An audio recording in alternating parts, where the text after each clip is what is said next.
பார்த்துக் கொண்டிருப்பது புதியுகத்தில் சட்டம் ஒரு வகுப்பறை. நான் யாழினி திருமுகம். இன்றோட நிகழ்ச்சியில் லேண்ட் கிராபிங்னா என்ன, லேண்ட் கிராபிங்னால மக்கள் எப்படி அவதிப்படுறாங்க, அதிலிருந்து தங்களை எப்படி பாதுகாக்கணும் அப்படின்றத பற்றி தெளிவாக எடுத்துரைக்கிறதுக்காக நம்ம கூட 2 சட்ட வல்லுநர்கள் இருக்காங்க. முதலாவதாக அதிகாரமிக்க அனுபவமிக்க கலைச்செல்வன் சார். உயர்நீதிமன்றம் மற்றும் உச்சநீதிமன்றத்தில் 38 ஆண்டுகளாக சட்டப்பணி அனுபவம் பெற்றவர். குறிப்பாக போலீஸ் துறையை சார்ந்த பணி வழக்குகள் மற்றும் பொதுநல வழக்குகளில் சிறப்பு நிபுணராக பணியாற்றி வருகிறார். மேலும் நீதித்துறையை விரும்பும் இளம் தலைமுறைக்கு வழிகாட்டியாக இருந்து லா எக்ஸ்பர்ட்ஸ் MB என்ற அகாடமிக் மூலம் சிவில் ஜட்ஜ் தேர்வுக்கான பயிற்சி வகுப்புகள் நடத்தி வருவதோடு சட்டத்தை சிறப்பு பாடமாக எடுத்துக்கொள்ளும் IAS மற்றும் IPS தேர்வுகளுக்கு பயிற்சி அளித்து வருகிறார். வணக்கம் சார். அனைவருக்கும் வணக்கம். அடுத்தபடியாக நம்ம கூட விஜயகுமார் சார் இருக்காங்க. Sir has more than 8 years of experience in civil, criminal, matrimonial cases மற்றும் மக்களுக்கு தொடர்ந்து இலவச சட்ட உதவியும் மேற்கொண்டு வருகிறார். வணக்கம் சார். சார், என்னுடைய தலைப்பு லேண்ட் கிராபிங். லேண்ட் கிராபிங்னா என்ன சார், கொஞ்சம் தெளிவாக சொல்லுங்கள். அதாவதுங்க, லேண்ட் கிராபிங்கிற வார்த்தை இப்போது மக்கள் மத்தியில் ரொம்ப பிரபலமான ஒரு வார்த்தை. நில அபகரிப்பு புகார். இதில் இப்போ உள்ள ட்ரெண்டில் இந்த கேஸு தான் மக்கள் அதிகமாக ஃபேஸ் பண்ணக்கூடிய பிரச்சனைகளில் இதுதான் அதிகமாக இருக்குது. காரணம் என்னன்னாக்கா, இதில் தான் கோடி கோடியாக பணம் பொருளுது. அதனால் எல்லா மாஃபியா கும்பலும் இதில் தான் இருக்கிறாங்க. அதனால் இது ஒரு பெரிய சவாலாக போலீஸுக்கும் இருக்குது, அரசாங்கத்துக்கும் இருக்குது. இதை கருத்தில் வச்சு தான் இதில் என்ன செஞ்சாங்கன்னா, முதல்ல ADMK பீரியடில் லேண்ட் கிராபிங்கில் ஜிஓ போட்டு லேண்ட் கிராபிங் யாரெல்லாம் பண்ணுறாங்களோ அதுக்கு ஸ்பெஷல் விங், போலீஸ் டிபார்ட்மெண்ட்லேயும் ஸ்பெஷல் விங், அதாவது ஒவ்வொரு கமிஷன் ஆஃபீஸ்லேயும் சிட்டியை பொறுத்த வரைக்கும் அதில் ஸ்பெஷல் விங் வச்சுருப்பாங்க, லேண்ட் கிராபிங் செல்லுன்னு சொல்லிட்டு. அதே போல் மஃபசல் சைடில் SP ஆஃபீஸில் இருக்கும். அதுக்கேற்றது மாதிரியே ஸ்பெஷலாக குயிக்காக இவங்க எல்லாம் இன்வெஸ்டிகேட் பண்ணி கோர்ட்டும் ஸ்பெஷல் கோர்ட், அதுக்கு லேண்ட் கிராபிங் கோர்ட் அப்படின்னு போட்டாங்க. அது கவர்மெண்ட் ஆர்டரில் போட்டாங்க. இதை பேஸ் பண்ணி என்ன செஞ்சாங்கனாக்கா, நிறைய பேர் அப்போது ADMK பீரியட்னால நிறைய பேர் DMKயில் உள்ள ஆல்மோஸ்ட் எல்லா மினிஸ்டர் மேலேயும் கேஸை போட்டு எல்லாத்தையும் ஜெயிலுக்கு தள்ளிட்டாங்க. நம்ம ஆற்காடுலாம் இவர் இருக்காருங்களா, பெரிய ஆளுங்க, முக்கியமான ஆளுலாம் பேர் சொல்ல விரும்பல, அதுக்கு தான் எல்லாருக்கும் தெரியும். அவங்கள எல்லாத்தையும் உங்களுக்கு தள்ளிட்டாங்க. அதில் ஒருத்தர் பாதிக்கப்பட்டவர் எம்ன்னு சொல்லிட்டு, M நடராஜன் சொல்லிட்டு, சசிகலா நடராஜன் அப்படின்னு. அவருக்காக நான் அப்பியர் ஆனேன். ஹைகோர்ட்டில் டிவிஷன் பெஞ்சில் வருது. KN பாஷா, ஜஸ்டிஸ் பால் வசந்தகுமார் அவங்க நீதியரசர்களுக்கு முன்னாடி வருது. அப்போ நிறைய பேர் ஒவ்வொருத்தவங்களுக்கும் வாதாடுறாங்க.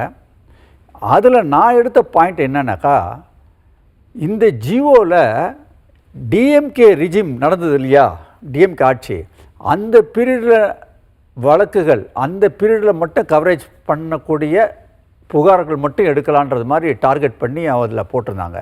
அதனால் பொலிட்டிக்கல் வெஞ்சன்ஸ் வச்சுருக்காங்கன்னு ஒரு பாயிண்ட் எடுத்தோம். ரெண்டாவது என்ன செஞ்சோன்னா, இது கவர்மெண்ட் ஆர்டர்லாம் போட முடியாதுங்க, இது சட்டசபையில் சட்டமாக்கப்படணும், சட்டசபைக்கு தான் பவர், கவர்மெண்ட்டுக்கு பவர் கிடையாதுன்னு சொல்லிட்டு பாயிண்ட் எடுத்தோம்.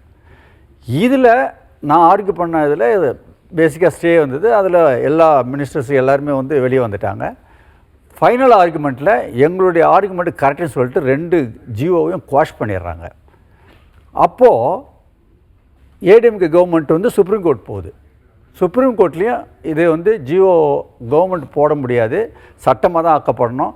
பக்கத்து மாநிலம் பாருங்கள், ஆந்திர பிரதேஷ் லேண்ட் கிராபிங் ஆக்ட்னு போட்டிருக்காங்க, அதே மாதிரி சட்டசபையில் போடுங்கன்னு சொல்லிட்டு அவங்க என்ன செஞ்சிட்டாங்க, இந்த ஜிஓவை குவாஷ் பண்ணிட்டாங்க. இதனுடைய விளைவாக பார்த்தீங்கன்னா ஸ்பெஷல் செல் கேன்சல், ஸ்பெஷல் கோர்ட் கேன்சல். இதனால் நம்ம நீதிமன்றத்தில் நிறைய குழப்பங்கள் நிலவுறதுனால இந்த கேஸ் அப்படியே தேக்க நிலையை அடைஞ்சு நிறைய பேர் பப்ளிக் தான் இதில் பாதிச்சிருக்காங்க. இதில் சரியான தீர்வு என்ன செய்யணும்னா, எந்த கவர்மெண்ட் வந்தாலும் சரி தான், இது சட்டசபையில் வச்சு சுப்ரீம் கோர்ட் ஆர்டர் படி சட்டசபையில் வச்சு சட்டமாக்கப்படணும். அப்போ தான் இதுக்கு தீர்வு ரொம்ப குயிக்காக வரும், இல்லைனா அது வரைக்கும் இந்த குழப்பம் நீடிக்க தான் செய்யுங்க. ஓகே சார், ரொம்பவே தெளிவாக சொன்னீங்க சார். நம்ம தொடர்ந்து பேசலாம். அதுக்கு முன்னாடி ஒரு காலர் நினைச்சிருக்காங்க, அவங்க கிட்ட பேசிடலாம். வணக்கம். வணக்கம்ங்க. வணக்கம் சார், எங்கேருந்து பேசுகிறீங்க, உங்கள் பெயர்? திருப்பூர் மாவட்டம். ஓகே. பல்லடம் வட்டம். Okay sir. கிராமம். ஓகே, உங்களுடைய சந்தேகத்தை நீங்கள் நேரடியாக அட்வொகேட் கிட்ட கேட்கலாம். நாங்க அண்ணன் தம்பி 4 பேருங்க. ஓகே. அதுல 4 பேருக்கு தனித்தனியா பாக பிரிச்சிருக்குதுங்க. Okay sir. அது தனி சப்ஸ்கிரிப்ஷன் பண்றதுக்கு அளக்கறதுக்கு ஒத்து வர மாட்டேங்கிறாங்க. ஓகே, தொடர்ந்து பேசலாம் சார். சார் கேக்கு சொல்லுங்க சார். சொல்லுங்க சார், கேக்கு சொல்லுங்க. நான் மொத்தம் பூமி 5 ஏக்கரா 12 சென்ட்டுங்க. சரிங்க சார். அது என்னாச்சு? அதான் சமயமாக பகிர்ந்துட்டேன்னு சொல்கிறீங்க. என்னாச்சு இப்போ அது? இப்போ அளக்கலாம் ஒவ்வொருத்தருக்கு பாக எச்சு கம்மியில் இருக்குதுங்க பூமிங்க. சரி. பத்திரத்தில் வந்து எல்லாத்துக்கும் ஒரே அளவுங்க. சரி. அதை ஒருத்தருக்கு எச்சு கம்மியாக அனுபவிச்சுட்டு இருக்கிறாங்க. அதை அளந்துக்கலாம்னா மாட்டேங்கிறாங்க. அதுக்கு என்ன பண்ணலாங்க? இப்போ உங்களுடைய இடத்துல அவங்க ஆக்குபை பண்ணிட்டு இது விவசாயம் பண்ணுறாங்கன்னு சொல்கிறீங்களா? ஆமாங்க. சரி, அது விஷயமா நீங்கள் கம்ப்ளைண்ட் கொடுக்க வேண்டியதானே? போலீஸில் கம்ப்ளைண்ட் கொடுத்தீங்களா? இல்லை கொடுக்கலீங்க. போலீஸ் தான் கம்ப்ளைண்ட் கொடுக்கணும். ஏன்னா உங்கள் இடம் உங்களுக்கு தனியாக பிரிச்சாச்சு. தனியாக பிரிச்சுன்னு நம்மள அளவு கம்மியாக இருக்குதுங்க. அது கார்டு எச்சா இருக்குதுங்க. சரிங்க, அதுதான் நீங்கள் இது சம்மந்தமாக போலீஸில் க்ரைமில் கம்ப்ளைண்ட் கொடுங்க. என்னுடைய இடத்துல வந்து அத்துமீறி நுழைஞ்சு என்னுடைய இடத்த ஆக்குபை பண்ணுறாங்கன்னு சொல்லிட்டு கம்ப்ளைண்ட் கொடுங்க. அது ஒரு சைடு இருக்கட்டும். ஒரு சைடு வந்து நீங்கள் சிவில் கோர்ட்டில் போனீங்கன்னா அது ரொம்ப டைம் எடுக்கும். அதனால் நீங்கள் போலீஸில் கம்ப்ளைண்ட் கொடுத்து முடிஞ்ச அளவுக்கு தீர்க்கறதுக்கு பாருங்கள் வழியை. Okay, okay. ரொம்பவே தெளிவாக சொன்னீங்க சார். மற்றொரு காலரும் இணைஞ்சிருக்காங்க, அவங்க கிட்டயும் பேசிடலாம். வணக்கம். வணக்கம் மேடம். வணக்கம், எங்கேருந்து பேசுறீங்க? உங்கள் பெயர்? சென்னை பள்ளிக்காட்டிலிருந்து பேசுகிறேன் மேடம். சொல்லுங்க சார், உங்களுடைய சந்தேகம். என் பேர் மதுரை. நாங்கள் 4 தலைமுறை வீடு கட்டிருக்கிறோம் மேடம். ஓகே. அவங்க வந்து அந்த காலத்துல இருந்தே அவங்க பத்திரம் பண்ணல. அண்ணன் தம்பி 2 பேர். அவங்க ஓகே. அவங்க 2 பேருமே பிள்ளைகளுக்கும் பத்திரம் பண்ணி கொடுக்கல. ஒன்று கூட்டு பட்டாவில் தான் பேர் இருக்குது மேடம். சரிங்க சார். அந்த கூட்டு பட்டாவை வச்சு நாங்கள் அவங்க டெத் சர்டிஃபிகேட்டு லீகல் சர்டிஃபிகேட்டு எல்லாம் வச்சுக்கிறோம் மேடம். ஓகே. ரிஜிஸ்டர் கிட்ட போய் கேட்டாலும் அது சர்வர் கிட்ட போட்டாலும் அது அந்த பட்டாளு கிட்ட பிரிங்கன்றாங்க மேடம். ஓகே. அதாவதுங்க இப்போ என்ன விஷயம்னாக்கா, நீங்கள் அவங்க சொல்கிறது கரெக்டு தான். கூட்டுப்பட்டா வச்சு ஒன்றும் செய்ய மாட்டாங்க. உங்களுக்கு பேர் தனியாக பிரிக்கணும். அதுக்கு நீங்கள் என்ன செய்யணும்னா, இம்மிடியாக தாசில்தார்கிட்ட நீங்கள் கம்ப்ளைண்ட் கொடுங்க. தாசில்தார் பெட்டிஷன் கொடுத்தீங்கன்னாக்கா ஆன்லைன் தான் எல்லாமே. ஏன்னா அவங்களே பிரித்து கொடுத்துருவாங்க. சப்போஸ் அப்படி பிரித்து கொடுக்கலன்னா நீங்கள் ஆன்லைனில் கம்ப்ளைண்ட் பண்ணதுக்கு உண்டானது மனு கொடுத்ததுக்கு உண்டான ப்ரூஃபை வச்சு ஹைகோர்ட்டில் ரிட்டு போட்டிங்கனாக்கா, இப்போல்லாம் ஹைகோர்ட்டில் இந்த மாதிரி மேட்டரில் ரொம்ப குயிக்காக மிஞ்சி போனாக்கா ஒரே நாளில் கூட முடியுது. மிஞ்சி போனால் ஒரு 10 நாளில் முடிச்சு கொடுத்துட்றாங்க. உடனே டைரக்ஷன் கொடுத்துருவாங்க. அது ஒன்றும் பிரச்சனை இல்லை, ரொம்ப ஷார்ட்டு. முதல்ல நீங்கள் ஆன்லைனில் மனு கொடுங்க தாசில்தாருக்கு, அவங்களே பிரித்து கொடுத்துருவாங்க. Okay sir. நம்ம கூட மற்றொரு காலரும் இருக்காங்க, அவங்ககிட்டயும் பேசிடலாம். வணக்கம். வணக்கம் மேடம். வணக்கம் சார், எங்கேருந்து பேசுகிறீங்க? உங்கள் பெயர்? மேடம் என் பேர் சந்தோஷ். ஓகே. நான் மெட்ராஸ் ஹைகோர்ட்ல அட்வொகேட்டா பிராக்டிஸ் பண்ணிட்டு இருக்கேன்.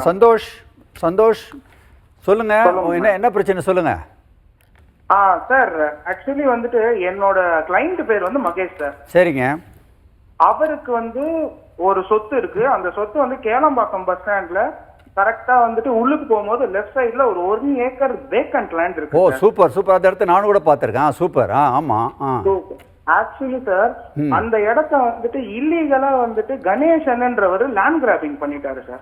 லேண்ட் கிராபிங் என்ன பண்ணிட்டாரு? இல்ல ஒரு ஃபோர்ஜரி டாக்குமெண்ட் பட்டா நம்பர் 868 வச்சு அதுக்கப்புறம் மத்த ஃபோர்ஜரி டாக்குமெண்ட்டை வச்சு லேண்ட் கிராப் பண்ணிட்டாரு. அப்புறம் அவரோட வைஃப் தேவின்ற பேர்ல வந்துட்டு சேல் டீட் 2016ல ரெஜிஸ்டர் பண்ணிடுறாரு சார். ஓ சரி. சோ இதுதான் இஷ்யூ சார். சரி, போலீஸ்ல கம்ப்ளைண்ட் கொடுத்தீங்களா? போலீஸ்ல கம்ப்ளைண்ட் கொடுத்தீங்களா? நான் வந்து தாம்பரம் கமிஷனர் ஆபீஸ்ல கம்ப்ளைண்ட் கொடுத்தேன் சார். டெஃபினட்டா எடுத்துப்பாங்களா ஆக்ஷன்? இல்ல அவங்க வந்து இன்வெஸ்டிகேஷன் பண்ணாங்க, பிரிலிமினரி என்கொயரி கண்டக்ட் பண்ணாங்க. பிரிலிமினரி இன்வெஸ்டிகேஷன்ல அந்த 2016 டாக்குமெண்ட் சேல் டீட் வந்துட்டு அவங்க வைஃப் பேர்ல பண்ணது அது வந்துட்டு ஃபோர்ஜரின்ட்டு ப்ரூவ் ஆயிடுச்சு. அதுக்கப்புறமா வந்துட்டு அந்த ஃபோர்ஜரி பட்டா 868 வந்துட்டு ஃபோர்ஜரின்னு சொல்லிட்டு ரிப்போர்ட் வந்துருச்சு. Very good. அவ்வளவு முடிஞ்சிச்சு. அவங்க ஆக்ஷன் எடுத்துப்பாங்க. இல்ல சார், இல்ல ஆக்ஷன் எடுக்கல சார் போலீஸ். இங்கதான் சார் சிச்சுவேஷனே ஸ்டார்ட் ஆகுது. ஐயோ. சோ அவங்க இன்வெஸ்டிகேஷனை மேற்கொள்ளலன்ற பட்சத்துல நான் வந்துட்டு செங்கல்பேட் கோர்ட்ல கேஸ் ஃபைல் பண்ணி இன்வெஸ்டிகேஷனுக்கு ஆர்டர் வாங்கினேன் சார். சூப்பர். கரெக்ட் தான். அதுக்கப்புறமா கூட வந்துட்டு இன்வெஸ்டிகேஷன் ஆபீசர் பண்ணல சார்.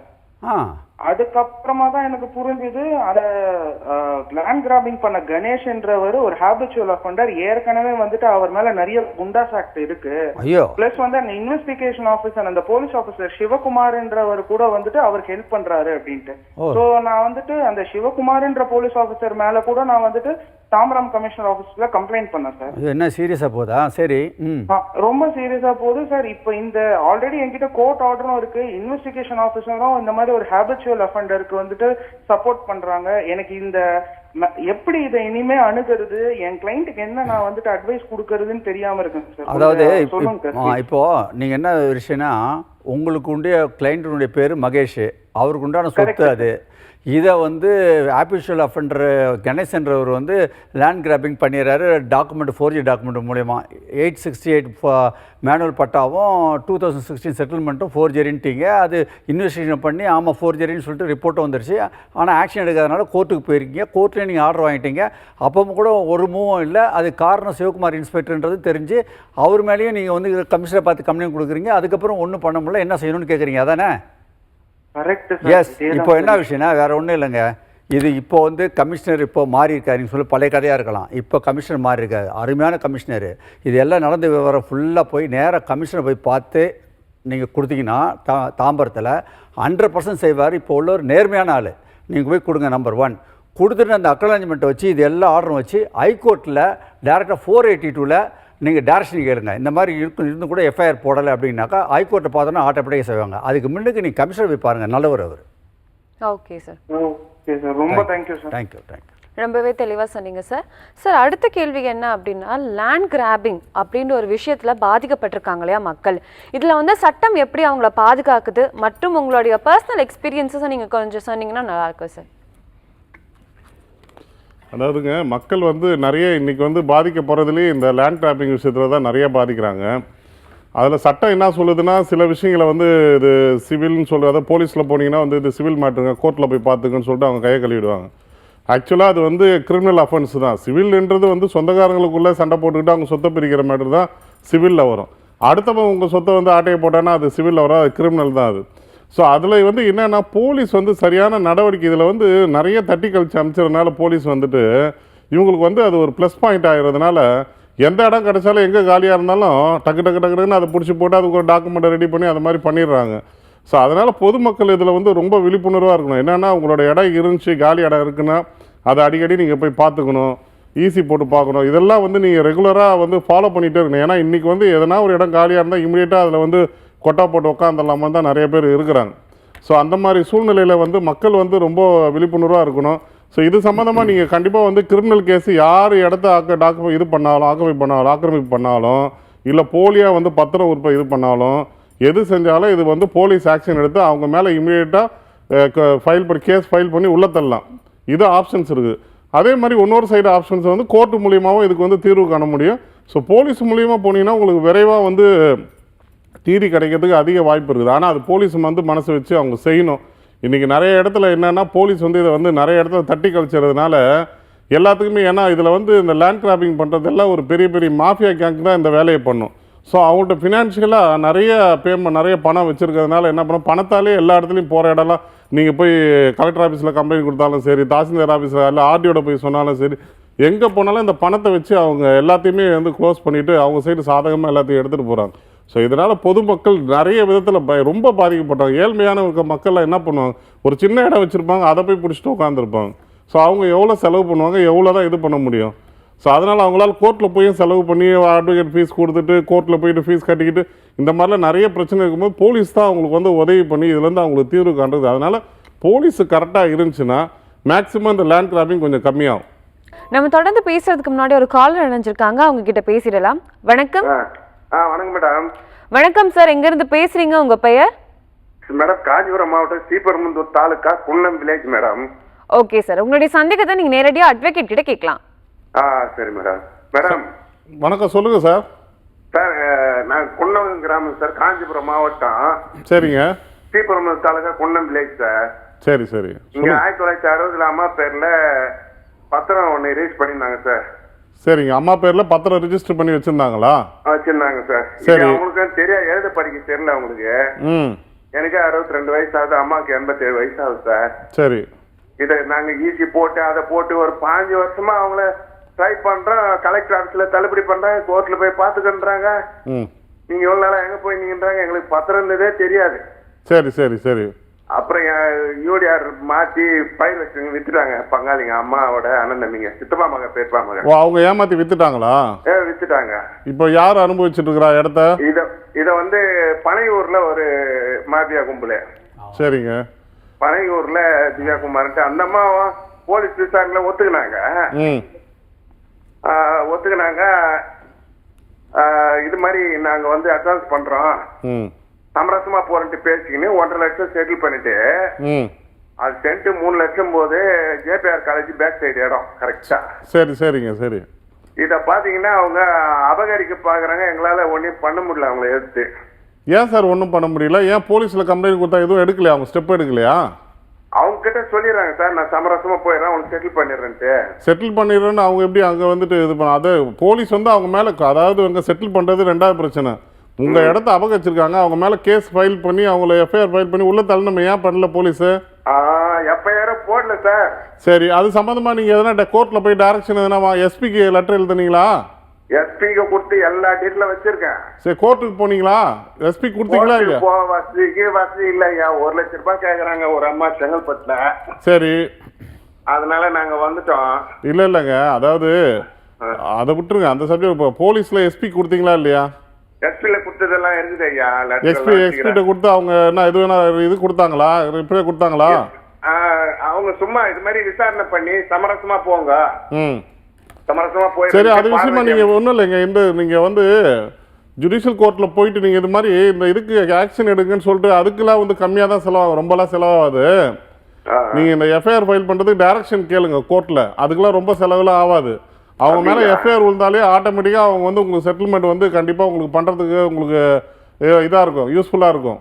அவங்க ஒரு செட்டில்மெண்ட் எழுதி இது மாதிரி 1.5 லட்சம் கொடுத்துருக்குறேன், நீங்க வந்து வெளியே யாருக்கிட்டையும் பகிரக்கூடாது, இந்த விஷயத்தை வெளியே பகிரக்கூடாதுன்ட்டு எத்தனையோ ஒரு கிட்டத்தட்ட 6 மாதம் 1 வருஷம் ஆக போகுது, இது வரைக்கும் எங்களுக்கு செட்டில் பண்ணல. நீங்க இப்படிதான் பேசிட்டு உங்களை ஏமாத்திட்டு தான் இருப்பாங்க. வேலி போட்டாங்க. அதுதான். அதனால வந்து நீங்க இது சம்பந்தமா வந்து கோர்ட்டுக்கு போய் தான் இதுக்கு தீர்வு காண முடியும். போலீஸ் ஆக்ஷன் எடுக்கிறதுக்கு வழி பண்ணுங்க, சீக்கிரமா உங்களுக்கு வேலை முடியும். சரி சார், நான் உங்களை கேட்கலான்னு தான் பாக்குறேன். சொல்லுங்க சார்.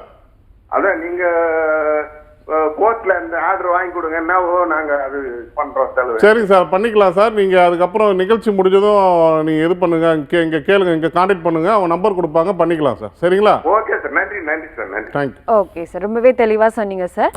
இன்னொரு காலரும் இருக்காங்க, அவங்க கிட்டயும் பேசிடலாம். வணக்கம். வணக்கம்.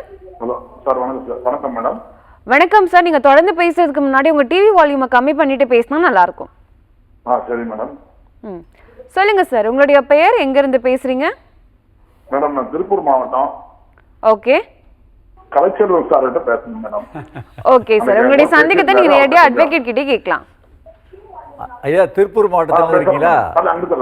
பரவாயில்ல, என்னைய பேரை சொல்லி என்கிட்ட பேசணும்னு நினைக்கிறீங்க. நான் கலைச்செல்வன் தான் பேசுறேன். என்கிட்ட பேசுறேன், எனக்கு ரொம்ப நன்றி. பேசிட்டு வாங்க, நான் முடிச்சு கொடுக்குறேன் அப்படின்னு சொல்லி சொன்னீங்க. ஆனா எனக்கு நம்பர் நானும் யூடியூப்ல போய் எல்லாமே போன் நம்பர் எடுத்தேன், உங்க நம்பர் எடுக்க முடியல. அடே, சரி. அதனால உங்களை நான் நேரடியாக சந்திக்கிறேன். உங்க போட்டோவெல்லாம் வருது, நான் உங்க நம்பர் என்னால எடுக்க முடியல. சரிங்க ஐயா, எனக்கு கொஞ்சம் ஹெல்ப் பண்ணா உங்க சென்னைக்கே கூட வந்து நேர்ல பாக்கலாம்னு எனக்கு எல்லாமே எனக்கு சொன்னீங்க. நான் முடிச்சு கொடுக்குறேன். யார் இந்த போலீஸ் போனா சார் அப்ளை சொன்னாரு பாத்தீங்களா? போலீஸ் போனாலும் போலீஸ் ஆக்ஷன் எடுக்க மாட்டேங்குது. இல்ல ஒண்ணு இல்ல, இப்போ வாங்கிட்டு இந்த மாதிரி பண்றாங்க. ஐயா, இந்த பாருங்க, நேரடியா வந்து பாக்குறாங்க. இல்ல ஒண்ணு இல்ல, நீங்க நேரடியா போட்டு எடுத்து வச்சிருக்கேன். அது பூரா டூப்ளிகேட்டா பண்ணி வச்சிருக்காங்க. ஆனா கேஸே இல்ல, கேஸ்ங்கிற ஒரு நம்பரே இல்ல. சார் ஒரு நிமிஷம், அட்வொகேட் உங்களுக்கான பதில் சொல்றாங்க. திருப்பூர் மாவட்டத்துல வந்து பேசிட்டு இருக்கேன் சார். சரிங்க, ஒண்ணு இல்ல, இது வந்து இந்த நிகழ்ச்சியில வந்து நான் நம்பர் கொடுக்க கூடாது, இருந்தாலும் கொடுக்குறேன், நோட் பண்ணீங்க. 99 சொல்லுங்க, அது எனக்கா இவ்வளவு தூரம் சொல்றேன். 99 40 16 2003. ஆமா, இப்போ உங்க மூலியமா என்ன சொல்லிக்கிறேன்னா, அதாவது உங்களை மாதிரி லேண்ட் கிராபிங் உள்ள இந்த மாதிரி ப்ராப்பர்ட்டி எல்லாம் லேண்ட் கிராபிங்கில் வந்து நிறைய ப்ராப்ளம் இருக்குது. அது டிலே ஆகுது. ஆனால் ஆக்சுவலாக திறமையான அட்வொகேட் ஒரு நிமிஷம் நம்பர் பாருங்க சார். 9940162003. எக்ஸாக்ட்லி. இது என்னன்னா நீங்கள் ஃபேஸ் பண்ணுறது மாதிரி நிறைய பேர் தமிழ்நாட்டில் மட்டும் இல்லை, இந்தியா ஃபுல்லாக இருக்குது இந்த விஷயங்கள். இதில் திறமையான அட்வொகேட்டை போனீங்கன்னா டெஃபினட்டாக சொல்கிறேன் பாருங்கள். இப்போ என்கிட்ட வர மேட்டர்லாம் மேக்ஸிமம் 3 மாதத்துல 6 மாதத்துக்குள்ளே நான் முடிச்சு கொடுத்துட்றேன். அது நம்மளுடைய அந்த திறமையாக இருந்தாலே நான் இல்லை, யார் வேணாலும் முடிக்கலாம். அதனால் இப்போ உங்கள் மூலியமாக அதை சொல்லிக்கிறோம். பட் இது வாயில நாங்கள் பேசக்கூடாது, நம்பர் கொடுக்கக்கூடாது. நீங்கள் இன்சிஸ்ட் பண்ணதுனால இந்த மாதிரி கொடுக்குறேன். எனவே இந்த நிகழ்ச்சிக்கு நன்றி நம்ம சொல்கிறோம். நன்றி. Okay sir. சார் தொடர்ந்து போகிறதுக்கு முன்னாடி ஒரு வாட்ஸ்அப் கேள்வி. இவங்களுடைய கேள்வி என்னவாக இருக்குது அப்படின்னு பார்த்தீங்கன்னா, ஹைகோர்ட் ஜட்ஜ்மெண்ட் படி திருப்போரூர் குன்றம் விவகாரத்தில் தமிழக அரசு நிலைப்பாடு குறித்து உங்களுடைய கருத்து என்ன அப்படின்னு கேட்குறாங்க சார். அதாவது திருப்பரங்குன்றத்தில் வந்து கோர்ட் ஒரு ஜட்ஜ்மெண்ட் கொடுத்துருக்கு. அரசு என்ன பண்ணும், கோர்ட்டோடைய அந்த ஜட்ஜ்மெண்ட்டை ஆர்டரை மதிக்கணும். அது எந்த அரசாக இருந்தாலும் சரி, யாராக இருந்தாலும் சரி, கோர்ட்டுன்னு ஒன்று வந்து ஒரு தீர்ப்பு கொடுத்துட்டா அதை மதிக்க வேண்டிய கடமை அரசுக்கு இருக்குது. இல்லையா நீங்கள் அப்பீல் போகலாம். ஆனால் அவங்க கொடுத்த ஆர்டரை ஒபே பண்ண வேண்டியது உங்களோட கடமை. ஸோ அரசே வந்து அந்த கடமையிலேருந்து தவறுனா மக்கள் எப்படி அதை கடைப்பிடிப்பாங்க? ஒரு ஜட்ஜ்மெண்ட் கொடுக்குற தீர்ப்பு, ஹைகோர்ட் கொடுக்குற தீர்ப்பை, ஆர்டரை மக்கள் எப்படி ஒபே பண்ணுவாங்க? அரசு வந்து இதுக்கு ஒரு முன் உதாரணமாக இருக்கணும் இல்லையா? இதில் நல்லது கெட்டதுன்றலாம் ரெண்டாவது விஷயம், அதற்குலாம் நம்ம போகல. ஆனால் ஒரு கோர்ட் ஒரு ஆர்டர் கொடுத்துருச்சுன்னா அவங்க வந்து விசாரிக்காமல் இருப்பாங்க? விசாரிக்காமையே வந்து ஒரு ஜட்ஜு வந்துட்டு ஆர்டர் போடுவாங்க? ஸோ விசாரணை பண்ணி எல்லாம் தெளிவாக தெரிஞ்சு ஒரு தீபம் ஏற்றதில் என்ன பிரச்சனை வந்துடுற போது இதை வச்சுட்டு எதுக்கு ஒரு அரசியல் பண்ணுறாங்கன்றது வந்து மக்கள்கிட்ட ரொம்ப வந்து ஒரு எல்லாருமே கேட்குற கேள்வி அதுதான். தீபம் ஏற்றதில் என்னங்க இருப்பது? அங்கே போய்ட்டு ஒரு நாள் 3 நாள் ஏற்ற போகிறாங்க, அதோடு முடிஞ்சிருச்சு அந்த விஷயம். ஸோ அதில் என்ன பிரச்சனை இருக்குது, என்ன இஷ்யூஸ் இருக்குது? இது சம்மந்தம் இப்போ இங்கே இருக்கிற மக்கள் எல்லாமே வந்து மத வேறுபாடு பார்த்து யாரும் பழகிறதில்ல. எல்லாருமே இந்து, முஸ்லீம், கிறிஸ்டின்ஸ் எல்லாருமே ஒன்றாம அண்ணன் தம்பியாக இருக்கிற ஒரு பூமி இது. யாரும் ஒருத்தருக்கு ஒருத்தர் சண்டை போடக்கூடிய ஆளுங்களும் இல்லை. அவங்கவுங்க வழிபாடுகளை அவங்கவுங்க பண்ணிக்க போகிறாங்க. இதில் அரசியல் பண்ணணுன்றதுக்காக அரசு நுழைஞ்சிட்டு அரசியல் பண்ணால் அப்புறம் சட்டம் எதுக்கு, கோர்ட் எதுக்கு? இது ஒரு 2014 தீர்ப்பு ஒன்று வச்சுட்டு சொல்லிட்டு இருக்கிறாங்க. இது மாதிரி 2 டிவிஷன் பெஞ்சு கொடுத்தாங்க தீர்ப்பு, ஏற்றக்கூடாது, இது பழைய நிலைமையை நீடிக்கணும்னு சொல்லிட்டு. ஏங்க ஒரு தீர்ப்புன்றது, பழைய தீர்ப்புன்றது முடிஞ்சு போயிடுச்சு. அதுக்கு அடுத்து ஒரு ஜட்ஜ்மெண்ட் வந்துருச்சுன்னா அதுதான். இன்னும் அந்த காலத்துலேயே அப்போ கொடுத்தா தீர்ப்பு வச்சுட்டு பண்ணுவேன்னா அது எப்படின்னு புரியல. அப்போ வந்து புதுசாக வந்துட்டு சட்டங்கள் ஏற்றுட்டே இருக்கிறாங்க. நான் பழைய சட்டத்தை தான் பின்பற்றுவேன், புதுசாக போகிற ஆர்டர்லாம் பின்பற்ற மாட்டேன்னு எதனா ரூல் இருக்கா? இல்லை. ஸோ அதனால் அரசு வந்து இதில் தெளிவாக என்ன பண்ணணும்னா, ஒருவேளை உங்களுக்கு இதில் எதனா ஒரு சட்ட ஒழுங்கு பிரச்சனை வரணும், இது வரணும்னா நீங்கள் அதுக்கு மேலே அப்பீல் பண்ணுங்கள். ஆனால் கோர்ட்டோடைய ஆர்டரை நீங்கள் ஒபே பண்ணுங்கள். அதுக்கான பாதுகாப்பை கொடுங்க. யாருக்கும் எந்த பிரச்சனையும் இல்லாமல், எந்த தரப்புக்கும் பிரச்சனை இல்லாமல் அதை சரியான முறையில் எடுத்துகிட்டு போகிறதுக்கு என்ன வழியோ அதை பண்ணுங்கள். அதை பண்ணாலே யாருக்கும் எந்த பிரச்சனையும் வராது. நீங்கள் இந்த மாதிரி தடை போடுறேன், அதை போடுறேன்றதான் ஒருத்தருக்கு ஒருத்தர் மனஸ்தாபனம் வந்து ஒருத்தருக்கு ஒருத்தர் அந்த வேகங்கள் வந்து இது வந்து ஒரு மத கலவரமாக உருவாகிறதுக்கு நீங்கள் உருவாக்கக்கூடிய சூழ்நிலை உருவாகுது. இதை ஃப்ரீயாக விட்டுட்டாலே கோர்ட் ஆர்டர் கொடுத்துச்சு, நாங்கள் ஒபே பண்ணுறதாலே முடிஞ்சிடுச்சு, யாரும் அதை பெருசாக எடுத்துக்க போகிறதில்ல. ஸோ அதனால் கோர்ட் ஆர்டர்ன்றது ரொம்ப இம்பார்ட்டன்ட். அது கடவுள் கொடுக்குற மாதிரி அதை வந்து ஒபே பண்ண வேண்டியது எல்லாருடைய கடமை. அதுலேருந்து யாரும் மீறக்கூடாதுன்னு தான் என்னுடைய கருத்து. ஓகே சார், ரொம்பவே தெளிவா. இதில் என்ன விஷயம்னா, நான் எந்த பார்வையில் பார்க்குறேன்னா நல்லா பாருங்கள். அரசியல் வந்து அரசியல் களத்தோடு நிப்பாட்டணும். நான் வந்து டிஎம்கே, ஏடிஎம்கே, பிஜேபி, காங்கிரஸ்லாம் சொல்ல வரல. நான் ஒரு பொதுவான ஒரு பாமரனை பார்க்குறேன்.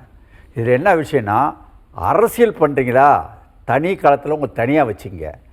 கல்வியில் கலக்குறீங்க, நீதித்துறை பரிபாலனத்தில் கலக்குறீங்க, மதத்தில் வந்து கலக்குறீங்க. நான் இதே கேட்குறேன், பிஜேபி ஆட்சி இருந்ததுன்னா இது உடனே அக்செப்ட் பண்ணியிருப்பாங்க. இல்லை பிஜேபியோடைய அலைன்ஸ் இருந்ததுன்னா உடனே அக்செப்ட் பண்ணியிருப்பாங்க. ஏன் கலைஞர் ஐயா இருந்தார், பிஜேபியோடு இருந்தது. கலைஞர் ஐயா ஆட்சி பிஜேபியோடு இருந்ததுன்னா இன்னும் இந்த பிரச்சனை வந்திருக்காது. ஸோ நாங்கள் என்ன பார்க்குறோன்னா, அரசியல் வந்து வேணாங்க, தயவுசெய்து வேணாம். மக்கள் மத்தியில் நாங்களாம் அமைதியாக நிம்மதியாக இருக்கிறோம். இப்போ சின்ன உதாரணம் சொல்கிறேன் பாருங்கள். இந்த பிரச்சனையில் ஒரு ஹைகோர்ட் ஆர்டர் கொடுக்குது. ஒரு கலெக்டரு அவருடைய எக்ஸிக்யூட்டிவ் பவரை வச்சு அது நலிவை பண்ணுறாரு. கலெக்டருக்கே தெரியும் அது கண்டெம்ட் ஆகணும். இருந்தாலும் எதுக்கு தைரியத்தை பண்ணுறாரு? அவர் வேணே பண்ணுறதில்ல, மேலேருந்து ப்ரெஷரு, யாரோ ஒருத்தவங்க ப்ரெஷரு, நல்லாவே தெரியுது எங்களுக்கும். ஸோ இந்த 2 பேருக்கும் உள்ள பிரச்சனையில் பாருங்கள், அப்பாவி போலீஸ்காரங்க. ஏங்க ஒரு யூனிஃபார்முங்க, ஒரு யூனிஃபார்ம் எனக்கு ஒதுக்குது ரத்தம். ஒரு யூனிஃபார்மில் உள்ள ஒரு போலீஸ்காரன் வந்து அடித்து மண்டையை உடைக்கிற அளவுக்கு போயிடுச்சு. அவர் யூனிஃபார்ம்னு சிங்கிள் மேன் நினைக்காதீங்க, அவர் ஒரு எக்ஸிக்யூட்டிவனுடைய பார்ட்டு. கான்ஸ்டியூஷனில் எக்ஸிக்யூட்டிவ்ன்றது வந்து ஒரு பெரிய பார்ட்டு. எக்ஸிக்யூட்டிவில் நீங்கள் தலையிடுறீங்க. நான் என்ன சொல்ல வரேன்னா, புதுசாக ஒரு சட்டத்தை உண்மையிலே கான்ஸ்டியூஷனே மாற்றணுங்க. இந்த அரசியல்வாதிகளாம் அந்த லிமிட் வச்சிடணும். அவங்க அந்த இது சட்டம் ஏற்றுறாங்க பார்த்தீங்களா, சட்டசபை, அதோடு நிற்கணும். அவங்களுக்கு இந்த எக்ஸிக்யூட்டிவ் கண்ட்ரோல் பண்ணக்கூடிய பவரை கொடுக்கவே கூடாது. அதுலேருந்து விடுதலை பண்ணாதாங்க இந்த மாதிரிலாம் நடக்காது. ரொம்ப தவறான விஷயங்க இதெல்லாம். ஓகே சார், கண்டிப்பாக மாற்றம் வரும் அப்படின்றத நம்புவோம் சார். தொடர்ந்து காலர் இருக்காங்க, அவங்ககிட்டயும் பேசலாம். வணக்கம். வணக்கம், லைன்ல தான் இருக்கீங்க. மேடம், எனக்கு எங்க வீட்டுக்காரர் இல்ல. வணக்கம்மா, எங்க இருந்து பேசுறீங்க? அரியலூர் டிஸ்ட்ரிக்ட்ல இருந்து பேசுறோம். உங்க பெயர்? நோயலாமதி. ஓகேம்மா, உங்களுடைய சந்தேகத்தை நீங்க நேரடியா அட்வொகேட் கிட்ட கேட்கலாம். எங்கம்மா, அரியலூர்ல இருந்து பேசுறீங்களா? ஆமாங்க சார். சொல்லுங்கம்மா. அரியலூர், உங்க பேரு? நோயலாமதி சார். சொல்லுங்கம்மா, என்ன விஷயமா? சார், எங்க வீட்டுக்காரங்க 2005 இறந்துட்டாங்க. சரிங்க. அப்புறம் நாங்க கஷ்டப்பட்டு அங்க இருக்கிறோம். இப்போ என்ன பண்றாங்கன்னா, பைப்படியில சொத்து பிரச்சனை ஒரு பக்கம் போயிட்டு இருக்கு. அது ஒரு பக்கம் போக நான் அந்த ஸ்ட்ரெயின் பண்ணி ஒரு கவர்மெண்ட்ல வேலை செஞ்சு இப்போ வேலை பார்த்துட்டு இருக்கேன். சரிங்க. இப்போ என்ன நைட்டியை கிழிச்சு ஒரு மாதிரி ரோட்ல 2 பேரும் சேர்ந்து எங்க பங்காளி வீட்டுல தான் அசிங்கப்படுத்திட்டாங்க. அதுக்கப்புறம் எனக்கு மூச்சு திணறல் அப்புறம் நான் மூணு கடிச்சு நான் 108ல போயிட்டு ஹாஸ்பிட்டல்ல சேர்ந்து அதுக்கப்புறம் போலீஸ் ஸ்டேஷன்ல கேஸ் கொடுத்துட்டேன். சரிங்க. ஆனா அவங்க கேஸ எஃப்ஐஆர் பண்ண முடியாதுன்னு ஒரு 3-4 நாள் இழுத்துட்டாங்க. நான் ஹாஸ்பிட்டல்ல இருந்து வெளியில ஒரு மாதிரி கழிச்சு நான் எஸ்பி ஆபீஸ் போயிட்டு நான் கொடுத்து பேசி அப்ப எஃப்ஐஆர் ஃபைல் பண்ணாங்க. சரிங்க. அது இப்போ கேஸுக்கு எனக்கு 13ஆம் தேதி ட்ரையல் போட்டிருக்காங்க சார். சரி. ஆனா இப்ப நாங்க என்னன்னு சார் செய்யணும்? இப்போ என்ன கோர்ட்ல அதை எஃப்ஐஆர் போட்டாங்க, விசாரிச்சு அறிக்கையை இறுதி சார்ஜ் ஷீட் சொல்லுவாங்க, சார்ஜ் ஷீட் போட்டாங்களா? கால் ஷீட் போட்டிருக்காங்க. அந்த ஆன்லைன்ல பாத்துருக்கேன் சார். ஆனா போலீஸ் ஸ்டேஷன்ல இருந்து அப்பப்ப கால் வருது, என்னங்க சார் கேட்டா உங்களை நாங்க கூப்பிடல, உங்களோட ஆப்போசிட் ஆளுங்களை தான் நாங்க கூப்பிடுறோம், நீங்க தானே பெட்டிஷன் கொடுத்தவங்க, உங்களை கூப்பிடல, இன்னொருத்தவங்களை கூப்பிடுறோம், நம்பர் தப்பா பண்ணிருக்கோம் அப்படின்னு சொல்றாங்க. இல்லைம்மா, இப்போ இல்லை நீங்கள் எஃப்ஐஆர் போட்டாச்சு. எஃப்ஐஆர் போட்ட பிறகு கோர்ட்டில் இப்போ உங்களை விட்னஸாக கூப்பிட்டுருக்காங்களா இல்லையா? இன்னும் இன்ஃபர்மேஷன் எனக்கு வரல. சரி, ஒன்றும் இல்லை, நீங்கள் கேளுங்க. நீங்கள் இல்லை இதை பாருங்கள். இப்போ புதுசாக சட்டம்லாம் மாற்றிட்டாங்க. நீங்கள் ஒரு பேனாவை எடுத்து நோட் பண்ணீங்க. இது சட்டத்தில், புது சட்டத்தில் இந்த மாதிரி பிரச்சனைலாம் தீர்க்கறதுக்கு உண்டான ஒரு சால்வேஷன் கொடுத்துட்டாங்க. செக்ஷன் 193 வித்தின் ப்ராக்கெட்டில் 3 கிளாஸ் 3ன்னுவாங்க, வித்தின் ப்ராக்கெட்டில் 3, அதுக்கப்புறம் 2 போட்டுங்க அண்ட் 3. மறுபடியும் சொல்கிறேன் பாருங்கள். Section 193 class 3 sub class 2 sub class 3 பிஎன்டபிள்எஸ்னாக்கா சிஆர்பிசின்னு மாதிரி, ஓல்டு இதில் சிஆர்பிசின்னுவாங்க, நியூவில் பிஎன்டபிள்எஸ்னுவாங்க. இதன்படி ஒரு கம்ப்ளைண்ட் கொடுத்துட்டிங்கனாக்கா உங்களுக்கு போலீஸ் ஸ்டேஷன்லேருந்து என்ன ஆக்ஷன் எடுத்தாங்கன்னு சொல்லிட்டு உங்களுக்கு சொல்ல வேண்டிய கடமை போலீஸுக்கு இருக்குது, கேட்க வேண்டிய உரிமை உங்களுக்கு இருக்குதுன்னு சொல்லிட்டு இப்போ புது சட்டத்தில் கொண்டு வந்துட்டாங்க. இதன்படி இதை பேஸ் பண்ணி இந்த செக்ஷனை கோட் பண்ணி நீங்கள் தகவல் அறியும் உரிமை சட்டத்தில் கமிஷனருக்கு அனுப்புங்க, கன்சர்ன் இன்ஸ்பெக்டருக்கு அனுப்புங்க, ஆட்டோமேட்டிக்காக ரிப்ளை வரும். வரலன்னு வச்சுங்க மேஜிஸ்ட்ரேட் கோர்ட்டில் போடுங்க, உடனே எடுத்துக்குவாங்க. தொடர்ந்து பேசுறதுக்கு முன்னாடி நம்ம கூட காலர் இணைஞ்சிருக்காங்க, அவங்க கிட்ட பேசிடலாம். வணக்கம். வணக்கம் மேடம். வணக்கம் சார், எங்க இருந்து பேசுறீங்க? உங்க பெயர்? என் பெயர் விக்னேஷ், கலமன்ல இருந்து பேசுறேன் மேடம்.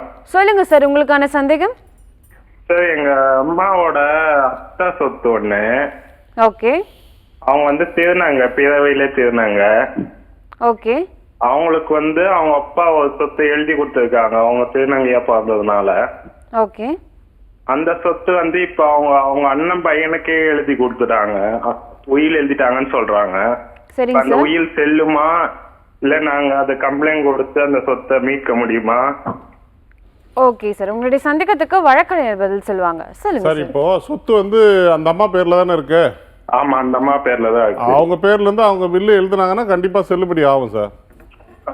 இல்ல, அவங்க அவங்க அப்பா அந்த பத்திரத்துல பார்த்தோம்னா அவங்க அனுபவிக்க மட்டும்தான் உரிமை இருக்கு, விற்கிறதுக்கோ மத்தவங்க உயில் எழுதுறதுக்கோ. ஓ, அந்த மாதிரி ஒரு இது இருக்குங்களா?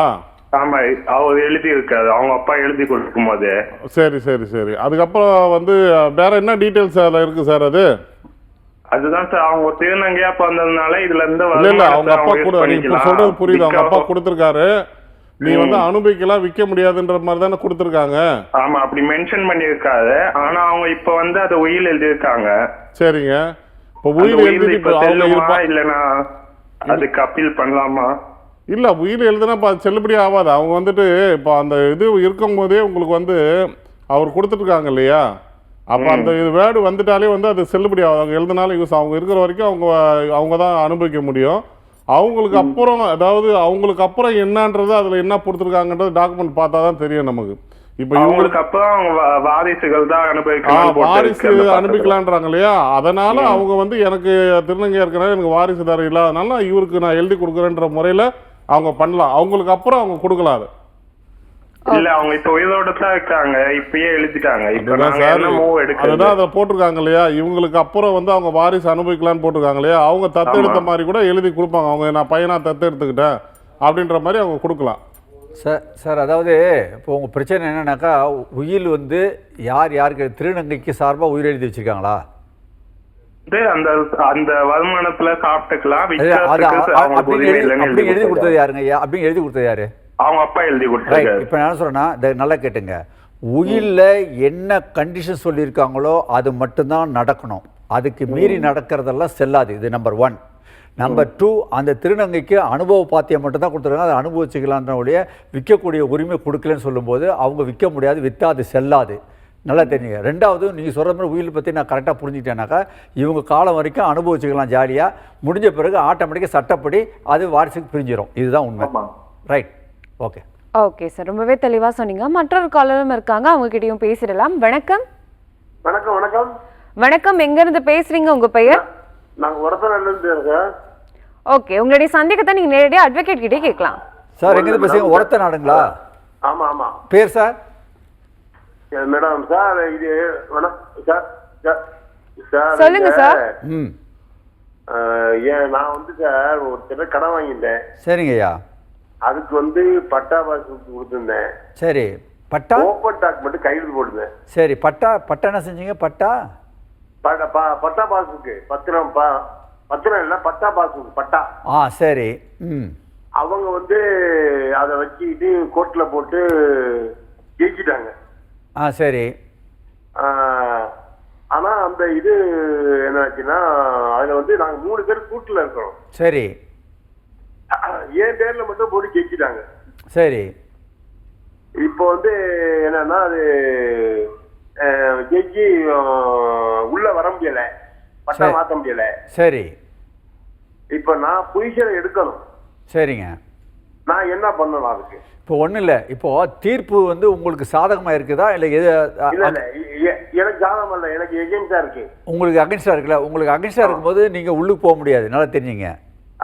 தீர்ப்புக்கு நீங்கள் கட்டுப்படணும். அந்த தீர்ப்பு சரியில்லைன்னா நீங்கள் மேல்முறையீடு செய்யணும். மேல்முறையீடு செஞ்சு அந்த தீர்ப்பை கேன்சல் பண்ணி நீங்கள் உள்ளுக்கு போகலாம். Okay sir. அப்படியா? ஆமாங்க. ரைட். ஓகே சார், தெளிவாக சொன்னீங்க. மற்றொரு காலர் இருக்காங்க, அவங்க கிட்டயும் பேசிடலாம். வணக்கம். வணக்கம். வணக்கம்மா, எங்கிருந்து பேசுறீங்க? உங்க பெயர்? என் பேர் சாந்திங்க, நாமக்கல் மாவட்டம் திருச்செங்கோட்டுல இருந்து பேசுறேங்க. ஓகேம்மா, உங்களுடைய சந்தேகத்தை நீங்க நேரடியாக அட்வொகேட் கிட்ட கேட்கலாம். சரி. அம்மா சொல்லுங்கம்மா. ஹலோ. அம்மா சொல்லுங்க, கேக்குதுமா சார். ஹலோ. சொல்லுங்க, கேக்குது, நீங்க பேசுறது கேக்குது, சொல்லுங்க சார். ஒரு சொத்து ஒரு கார்டு பிரிச்சோங்க சார். சரிங்க. அதுல வந்து இப்போ எங்களுக்கு வந்து சர்வே நம்பர் எங்களுக்கு 84ங்க. பக்கத்துல இருக்கிறது வீடு மட்டும்தான் இருக்குது. 1200 ஸ்கொயர் ஃபீட் வாங்கியிருக்காங்க. 81. சரி சரி.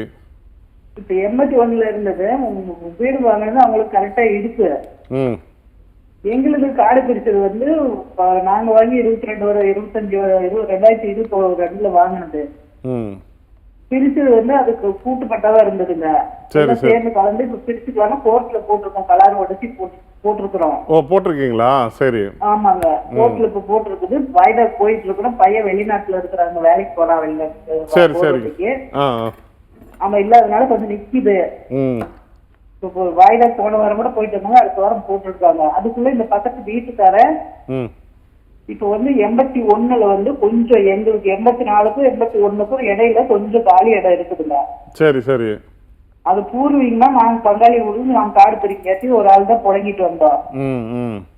இப்ப வந்து காடு நான் வந்து குழியா இருக்குதுங்க, அங்கெல்லாம் கூடு கட்டுறதுக்கு மண் அள்ளி இருக்காங்க, 2 குழி இருக்குது. அந்த கொஞ்சம் சேர்த்து இருக்கிறது வந்து எங்களுக்கு பட்டாவது சேர்த்த முடியாதுங்க. ஆமா. சோ நீங்க அந்த இடம் அனுபவிச்சிட்டு இருக்கீங்க கரெக்டா? அனுபவிச்சுட்டு இருக்கிறோம்.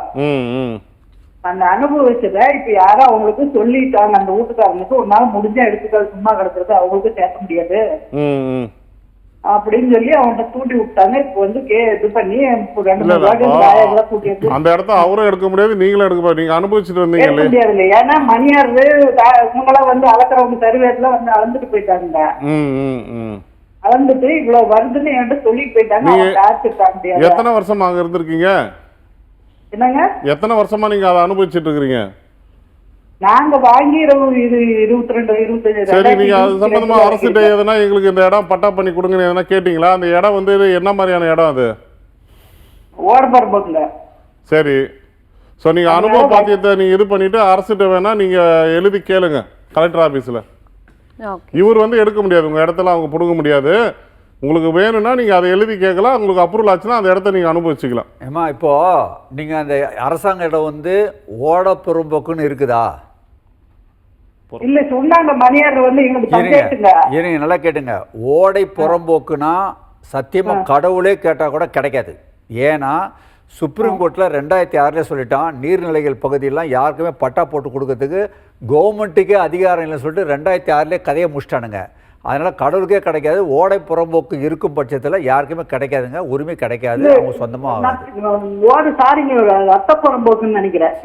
நத்தம் புறம்போக்குனா உண்டு, அது உண்டு. ரைட், ஓகே சார், அதுக்கு உண்டு. அதுக்கு நீங்கள் தாராளம் யார் அனுபவிச்சிருக்கீங்களோ அவங்களுக்கு பட்டா வாங்கலாம். கவர்மெண்ட்டை எழுதுங்க, நத்தம்புறம் பக்கம் இருந்தாக்கா நீங்கள் அப்ளை பண்ணீங்க, நீங்கள் அனுபவத்தில் இருக்கீங்க, நீங்கள் வந்து அங்கே வந்து இபி கார்டு இருக்குது, உங்கள் வீடு கட்டிருக்கீங்க, டேக்ஸ் கட்டிருக்கீங்கன்னு கொடுத்தீங்கனாலே உங்கள் பேரில் பட்டா கண்டிப்பாக கொடுத்தே ஆகணும். இதுவும் சட்டம். ஓகே சார், தொடர்ந்து வாட்ஸ்அப் கேள்விக்குள்ளே போயிடலாம் சார். இவங்களுடைய கேள்வி என்னவாக இருக்குது அப்படின்னு பார்த்தீங்கன்னா, எஸ்ஐஆர் ஈசி ஃபார்மில் 13வது ஆவணம் பீகாரில் நடந்த சீர்திருத்த வாக்காளர் பட்டியல் காப்பியை ஏன் தமிழ்நாட்டில் சேர்க்கணும் அப்படின்னு கேட்குறாங்க சார். பீகாரில் உள்ள பிரதியை, அதாவது அவங்க வாக்காளர் பட்டியலில் அங்கே எஸ்ஐஆர் சிறப்பு இது முடிச்சுட்டு வெளியிட்டுட்டாங்க. அதை கொண்டு வந்து தமிழ்நாட்டுக்கு அது என்ன சம்பந்தம்? பீகாரிக்கு உள்ளுக்கு கொண்டு வர வைக்கிறதுக்கா அப்படின்னு எனக்கும் சந்தேகம் தான் இருந்துச்சு. ஆனால் அது அப்படி கிடையாது. எதுக்காகனா இங்கே பீகாரிஸ் இருக்காங்க. ஒன்று நீங்கள் தெரிஞ்சுக்கணும், இப்போ இ ஃபார்ம் இருக்குல்ல, என்ஃபர்மேஷன் ஃபார்மு புதுசாக வரவங்களாம் கிடைக்காது. இங்கே ஒரு பீகாரிஸ் இருந்தாங்கன்னு வச்சிங்க, அவங்க ஓட்டு போட்டுதான்னு வச்சிங்க, அவங்க அந்த ஐடி ஓட்டர் ஐடி தமிழ்நாட்டில் காமிச்சாதான் அவங்க பிரிண்ட் எடுத்து கொடுக்குறாங்க. இதில் நம்ம ஓட்டர் ஐடி இல்லாமல் அவங்களா வந்து பிரிண்ட் எடுத்து கொடுக்கலாம். அவங்ககிட்ட ஏற்கனவே பிரதி இருக்குது, நம்ம ஓட்டர் ஐடி கொடுத்தா தான் கொடுக்க முடியும். இப்போ ஓட்டர் ஐடி இல்லாமலாம் இ ஃபார்ம் வாங்க முடியாது. நம்பர் 1, ஒரு பீகாரி ஒரு 40 வயசு உள்ளவங்க இங்கே தமிழ்நாட்டில் இருக்காங்க, ஓட்டு போட்டிருக்காங்க, அவங்க காமிச்சோன்னே இ ஃபார்ம் கொடுப்பாங்க. அவங்களுக்கு என்ன சொல்கிறாங்கனாக்கா, ஃபஸ்ட்டு இதில் உங்களுடைய கணவர் ஓட்டர் ஐடி வச்சுக்கோ, உங்கள் அம்மாவுடைய ஓட்டர் ஐடி, உங்கள் அப்பாவுடைய ஓட்டர் ஐடி, இது 3 இருந்தால் தான் ஃபஸ்ட்டு பார்ட்டை நீங்கள் ஃபில் பண்ண முடியும். ஆல்ரைட், இப்போ நம்பர் 2க்கு வாங்க. 2002 உங்கள் பேர், இதே பீகார் 40 வயசுன்னு சொல்கிறோம் இல்லையா, அவங்களுக்கு 2002 நீங்கள் ஓட்டு போட்டுதான் நீ என்ன பேர், எங்கே போட்டிங்கன்ற விவரம் அங்கே லெஃப்டில் வரும். ரைட்டில் அவருடைய உறவுக்காரங்க 2002 என்ன இருக்குன்றது அது வரும். இப்போ இவங்களுக்கு டாக்குமெண்ட் சரியாக இவங்க வந்து ஃபில் பண்ணலன்னு வச்சுங்க, அப்போ பின்னாடி திருப்புங்க. யாருக்குமே 13 டாக்குமெண்ட் கொடுத்துருக்காங்க, 12 டாக்குமெண்ட் ஏதோ இருக்குது. 13வது டாக்குமெண்ட் ஏன் கொடுக்குறாங்கன்னா, இவங்க ஏற்கனவே அவங்க அம்மா அப்பா எஸ்ஐஆர் வடிவத்தில் அவங்க பேர் இருந்து வச்சுங்க பீகாரில், ஏன்னா எல்லாம் எடுத்து முடித்து சக்ஸஸ் பண்ணி முடிச்சிட்டாங்க, அது கிளாரிட்டி ஆயிடுச்சு. அவங்களுக்கு இந்த ஃபார்ம் கொடுக்கலாம், இந்த பிரதியை கொடுத்தா அக்செப்ட் பண்ணுறேன்னு. இப்போ உதாரணம் வச்சிங்களேன், தமிழ்நாட்டில் இது எஸ்ஐஆர் இது முடிஞ்சிருச்சு, வெளியிட்டுட்டாங்க. இப்போ தமிழ்நாட்டில் உள்ளவங்க பீகாரில் யாராவது ஒருத்தர் வாழ்கிறான்னு வச்சிங்களேன், அங்கே இருக்கிறவங்க இப்போ இது முடிஞ்ச பிறகு இங்கே உள்ள பிரதியையும் அங்கே கொடுக்கலாம். இல்லை பஞ்சாபில் வாழ்கிறான்னு வச்சிங்க, இங்கே முடிஞ்சிச்சுன்னு வச்சுங்க, இந்த பிரதியை பஞ்சாப்லேயும் கொடுக்கலாம். இந்த மாதிரி ஒவ்வொரு இடமா போய் கிளியர் ஆகும்போது அங்கங்கே கிளியர் ஆகும். இப்போது அட் ப்ரெசென்ட்டு பீகாரில் கிளியர் ஆனதில் அது 1வது ஆத்தரைஸ் டாக்குமெண்ட் ஆச்சு. தமிழ்நாட்டில் கிளியர் ஆச்சுனாக்கா தமிழ்நாட்டில் உள்ளதும் ஆத்தரைஸ் டாக்குமெண்ட்டாக ஃபியூச்சரில் ஆகும். இவ்வளோ தான். மற்றபடி பீகார்லாம் இங்கே வந்துடுவாங்க, அவங்க வந்துடுவாங்க, சும்மா குழப்புறாங்க. அதெல்லாம் சத்தியமாக வாய்ப்பே இல்லை. நம்ம மைண்ட் அப்ளை பண்ணுங்கள், இல்லைன்னா குழப்புவாங்க. Okay sir. எஸ்ஐஆர்னா என்ன அப்படின்ற ஒரு பெரிய குழப்பம் மக்களிடையே தொடர்ந்து இருந்துகிட்டே தான் சார் இருந்தது. அது ரொம்ப கிளியராகவே சொன்னீங்க. விஜயகுமார் சாருக்கும் கலைச்செல்வன் சாருக்கும் சட்டம் ஒரு வகுப்பறை நிகழ்ச்சியின் சார்பாக மனமார்ந்த நன்றிகள். நன்றி, வணக்கம். சட்ட ரீதியாக உங்களுக்கு எந்த ஒரு சந்தேகம் இருந்தாலும் நீங்கள் தொலைபேசி மூலியமா அணுகலாம். இல்லை அப்படின்னா 9944010692 என்ற வாட்ஸ்அப் எண் மூலியமாகவும் உங்களுக்கு இருக்கக்கூடிய சந்தேகங்களை நீங்கள் கேட்டறியலாம். உங்களிடமிருந்து விடைபெறுவது யாழினி திருமுகம். நீங்கள் பார்த்து கொண்டிருப்பது சட்டம் ஒரு வகுப்பறை. நன்றி.